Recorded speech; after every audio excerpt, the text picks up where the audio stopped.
नमस्कार सर। नमस्कार जी। जी मैं इंजीनियर गुप्ता बात कर रहा हूँ। आपसे बात हुई थी इंटरव्यू के लिए। हाँ जी, बोलिए। एक पहले आपका मैंने इंटरव्यू डाला था जब आपका इरिगेशन का इंटरव्यू था यूपीपीएससी आयोग में इलाहाबाद में। हाँ, हाँ तो सर आपने 5 एग्जाम क्वालिफाई किया है, तो कौन कौन से एग्जाम आपने क्वालिफाई किया है? 5 एग्जाम में जो है, पहला तो IGCRA है, Indira Gandhi atomic research centre. Hmm. उसके बाद गेल गेल इंडिया। हम्म। उसके बाद UV आर्विनल, RRB JEE, हम्म। और लास्ट में इरिगेशन डिपार्टमेंट यूपी। अच्छा, इरिगेशन में। तो इस समय आप किस डिपार्टमेंट में हैं सर? अभी फिलहाल तो गेल इंडिया में है, लेकिन अभी लॉकडाउन होने की वजह से ज्वाइनिंग रुक गई है, इरिगेशन में जाना है। अच्छा, इरिगेशन में जाएंगे। हाँ। चलिए सर। तो सर आपका स्टडी जो प्लान था कि आपने कैसे 5 एग्जाम क्वालिफाई किए हैं, उसके बारे में कुछ जानना चाहते हैं कि क्या तरीका आपने अपनाया कि आप लगातार 5 एग्जाम क्वालिफाई कर लिए? पहली बात तो किसी भी एग्जाम को देने के लिए ये डिसाइड करना होता है कि हाँ, मुझे एग्जाम को निकालना है। मैं पहले तो 4 साल जॉब में था, तो उस समय जब मैं SSC का प्री दिया था, उसमें मेंस ही लिखने गया था उससे पहले 2015 का। और उसके बाद 1-2 एग्जाम में और बहुत क्लोज जाके रुक जाता था। मतलब नॉर्मल स्टडी थी, एकदम नॉर्मल, 1-2 घंटे रहते थे। तो मैंने सोचा कि प्रॉपर प्रिपरेशन लेना बहुत ज़रूरी है, तो कोचिंग मैंने ज्वाइन की इलाहाबाद आके। फिर उसके बाद 1.5 साल तक कंटिन्यू फुल डेडिकेशन के साथ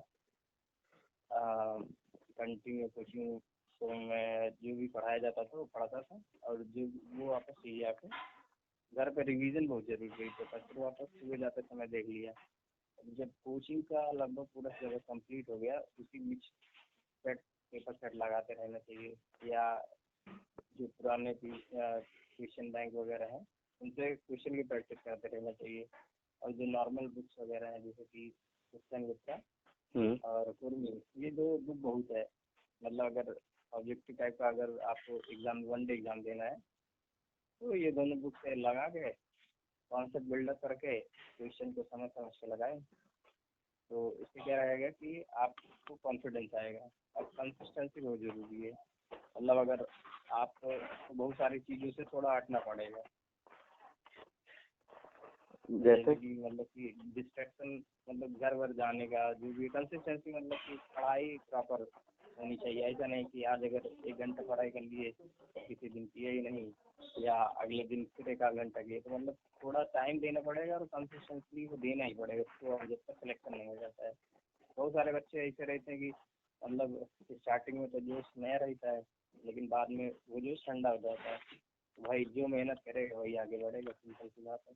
तो जोश बनाए रखने के लिए क्या करना चाहिए, कुछ बता दीजिए। जैसे आप क्या करते थे जोश बनाए रखने के लिए? देखिए, मेरे लिए क्या था कि पूरी फैमिली मेरे पे डिपेंडेंट है। मतलब कि अगर कुछ भी करना है, मुझे ही करना है, तो आपको देखना है कि आपको नीड क्या है। मतलब आपको ज़रूरी है कि नहीं। वैसे ज़रूरी सबको है, लेकिन जिसका डेडिकेशन फुल रहता है, जैसे कि अगर आप कुछ करना चाहते हैं अपनी फैमिली के लिए, तो मिडिल क्लास फैमिली वाले जॉब लेके ही कर सकते हैं। तो अगर आपको आपकी फैमिली कंडीशन, एक तरफ अपने माँ बाप को देखना है, ये सब सोच के ही मतलब कंटिन्यू स्टडी बनाए रखनी पड़ती है। मजबूरी है, लेना है तो पढ़ना है, पढ़ना है तो लेना है। फुल डेडिकेशन में और क्या चीजें हैं जो सहयोग करती हैं? फुल डेडिकेशन में तो जैसे कि मेन तो ये होना चाहिए कि हाँ, कि हमें एग्ज़ाम निकालना है। अगर दूसरों से अच्छा करना है तभी मिल पाएंगे, क्योंकि वैकेंसीज तो बहुत कम रहती हैं, और जो बच्चे रहते हैं, नंबर ऑफ कैंडिडेट बहुत ज़्यादा रहते हैं। तो अगर आपको सिंपल चीज़ें अगर लेना है, तो सबसे बेहतर करना पड़ेगा, सबसे ज़्यादा टाइम देना पड़ेगा। सर गेल में सुना है 6 वैकेंसी में आपने 1 वैकेंसी निकाली थी। गेल में तो 17 थी, वो IGCRA, मतलब IG इससे बढ़िया थी IGCRA, लेकिन वो कल पक्कम में थी और मुझे यूपी ही आना था, तो मैं एक सीट उसकी बर्बाद नहीं किया, वहाँ गया नहीं। 6 वैकेंसी IGCRA में थी। IGCRA में 6 वैकेंसी में एक आपने निकाला था, अगेल में 17 वैकेंसी में एक। हाँ, ऑल ओवर इंडिया वैकेंसी थी। कितने घंटे आप ऑब्जेक्टिव प्रैक्टिस करते थे डेली? देखिए, मेरा स्टडी प्लान ऐसा रहता था कि जैसे कोई भी एक सब्जेक्ट उठा लिए, उस सब्जेक्ट को पूरा पढ़ लेते थे। फिर अगर मुझे फिर से और दूसरा सब्जेक्ट, तीसरा सब्जेक्ट, मतलब सारे सब्जेक्ट एक बार पढ़ लिए, फिर उसके बाद अगर जैसे कोई बुक उठा लिए, चाहे वेस्टर्न है, फिर XYZ जो भी है, क्वेश्चन लगाना है, चाहे जो बुक हो, चाहे यूथ हो, कुछ भी अगर लगाना है, तो उस बुक को उठा के स्टार्टिंग से लेकर लास्ट तक पूरा सॉल्व कर लेना है। ये नहीं देखना है कि मतलब हमें इस तरह पढ़े थे। सबकी अलग अलग टेक्निक हो सकती है। मेरी टेक्निक है ये, एक सब्जेक्ट उससे कंप्लीट करो तो कॉन्फिडेंस आएगा कि हाँ मैंने ये पढ़ लिया है, अब इससे रिलेटेड ऑलमोस्ट क्वेश्चन में लगा सकता हूँ। तो उसको जब आप प्रैक्टिस करेंगे तो आपको पता चलेगा कहाँ कहाँ पे आपकी सिली मिस्टेक्स हो रही है, या छोटी छोटी गलतियों से आप क्वेश्चन को मतलब गलत कर रहे हैं, या कुछ ऐसी चीज़ें हैं, डाटा मिस हो जाता है, याद नहीं रहता। तो वो सब चीज़ें आपको ये करने से इम्प्रूव होगी। सर आपने डिप्लोमा किया या बीटेक? नहीं, डिप्लोमा ही किया, डिप्लोमा इन सिविल। तो बच्चों की प्रॉब्लम आती है हिंदी और इंग्लिश के लिए, तो उसमें क्या बताना चाहेंगे डिप्लोमा वाले स्टूडेंट के लिए जो हिंदी इंग्लिश में ज़्यादा प्रॉब्लम क्रिएट करते हैं?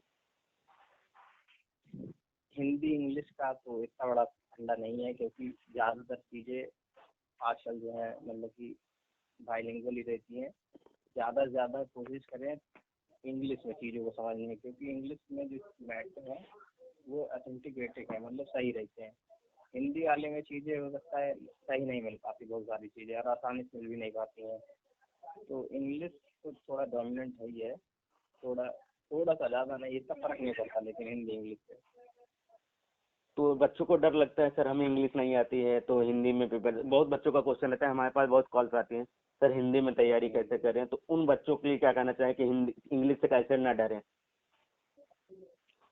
पहले अगर बच्चा भी डिप्लोमा वगैरह कर रहा है तो वहाँ से ही जैसे छोटे छोटे टर्म्स हैं कि स्ट्रेंथ, जैसे सामर को स्ट्रेंथ कहते हैं, या मतलब धरन को बीम कहते हैं, तो छोटे छोटे टर्म्स सीखना बहुत ज़रूरी है। फिर उसके बाद धीरे धीरे जब वो अगर कोचिंग वोचिंग लेता है या कहीं से भी स्टडी करता है, तो वो धीरे धीरे वो उसको कोरिलेट करेगा, धीरे धीरे जब प्रैक्टिस करेगा, समझने की कोशिश करेगा, तो धीरे धीरे वो ऑटोमेटिक डेवलपमेंट हो ही जाएगा। ऐसा कोई नहीं, मैं भी हिंदी मीडियम से हूँ। कोचिंग आपने बताया कि आपने इलाहाबाद में की है, तो कौन सी कोचिंग ज्वाइन किया था आपने? चाहे आप कोई भी कोचिंग करिए, लेकिन ये होना चाहिए कि आप जिस कोचिंग में भी ज्वाइन करें, मैं तो एक्सीलेंट रीजन में ज्वाइन किया था। आप जिस भी कोचिंग में जा रहे हैं तो ये देखिए कि आपको कंटिन्यू उस पर आपको फेथ रखना पड़ेगा। ऐसा नहीं मतलब नए नए बच्चे देखते सोचते हैं अरे अभी तो स्टार्टिंग में, बाद में पढ़ लेंगे। कोचिंग में जाते हैं तो उसको टाइम पास करते हैं, या उसको सही डेडिकेशन नहीं दिखाते, तो वो दिखाना बहुत जरूरी है शुरू से लास्ट तक।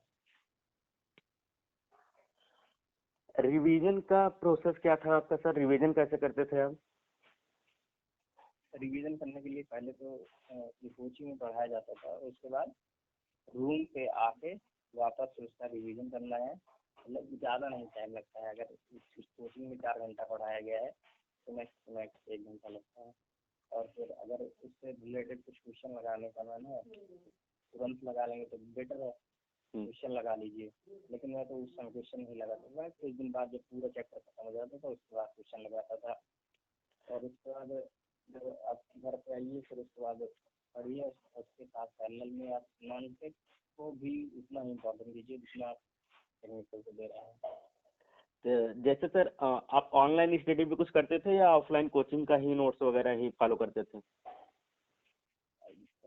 पहले तो क्या था, जब यहाँ आने से पहले, बीएल में आने से पहले, मैं तो पूरा मतलब किधर और जाना नहीं, अपने रिसोर्सेज कम से कम रखने हैं। कोई भी टीचर पढ़ाएगा गलत नहीं पढ़ाएगा, अच्छा ही पढ़ाता है। आप जितना पढ़ाया जा रहा है उसको रिवीजन करिए, ज़्यादा इधर उधर करने की जरूरत नहीं है।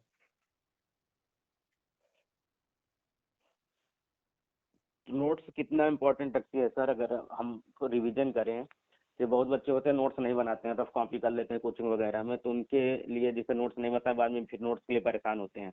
तो सेल्फ मेडेड नोट ज़्यादा अच्छी होती है या किसी टॉपर की नोट्स ले लें वो ज़्यादा अच्छी होती है?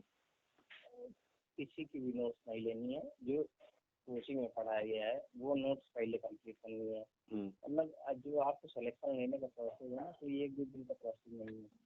मतलब जब आपको पूरा नॉलेज हो जाएगा तभी आप फाइट कर पाओगे। ऐसा नहीं कि तो पहले वाला नहीं रहा 2013 वगैरह में कि 72 पे एसएससी की कट ऑफ डिसाइड हो जाती थी, 72 पे लोग क्वालिफाई कर जाते थे। आज वही 128 तक जाती है, 128 तक जाती है। तो चीज़ें बहुत डेवलप हो गई हैं। अगर आप अच्छा करना चाहते हो तो पूरा पहले सिलेबस कंप्लीट करिए, चाहे कोचिंग के थ्रू या ऑनलाइन या कैसे भी। फिर उसके बाद एक शॉर्ट नोट बनानी है आपको। शॉर्ट नोट मतलब जो एग्जाम के टाइम पे सिर्फ आपको वही पढ़ना है, उसके अलावा कुछ पढ़ना नहीं है। और उसके बाद क्वेश्चन सॉल्व करने हैं। तो जैसे 12 नोट्स को एक नोट्स में कंपाइल करना है। पहले तो मेन नोट्स बनानी है, फिर उसके बाद शॉर्ट नोट्स बनानी है। टेस्ट सीरीज आपने ज्वाइन किया तो कोई ऑनलाइन या ऑफलाइन कुछ? नहीं, कुछ भी नहीं ज्वाइन किया, कोई टेस्ट सीरीज वगैरह नहीं। लेकिन हाँ, अगर आप ज्वाइन करते हैं तो डेफिनेटली उसका कुछ ना कुछ फायदा मिलता ही है, ज्वाइन करना चाहिए। तो कौन सी टेस्ट सीरीज ज्वाइन करना चाहिए आपके अनुसार? मैंने तो कुछ नहीं ज्वाइन किया था, मैं ऑनेस्टली बोल रहा हूँ, मैंने कोई भी टेस्ट सीरीज ज्वाइन नहीं की थी। हाँ, ये सिर्फ जो कोचिंग में पढ़ा गया उससे ज़्यादा कुछ पढ़ता नहीं, मेरा सिंपल है। पीएचडी नहीं करनी है, सिर्फ एसएससी जेईई का नॉर्मल है। जितना सिलेबस है उसको कंप्लीट करिए, क्वेश्चन लगाते रहिए, कहीं से भी लगाइए। सर डॉक्यूमेंट वेरिफिकेशन आपने एग्जाम में करवाया होगा, तो क्या क्या चीजें रहती हैं जो हमें पहले से ही डॉक्यूमेंट रख लेने चाहिए, या क्या क्या चीजें डॉक्यूमेंट वेरिफिकेशन में यूज में आती हैं? डॉक्यूमेंट वेरिफिकेशन में तो जो भी आपका हाई स्कूल का है, हाई स्कूल के बाद इंटर किया आपने तो इंटर का मार्कशीट और इसका सर्टिफिकेट, और इसके बाद डिप्लोमा का first year, second year, third year.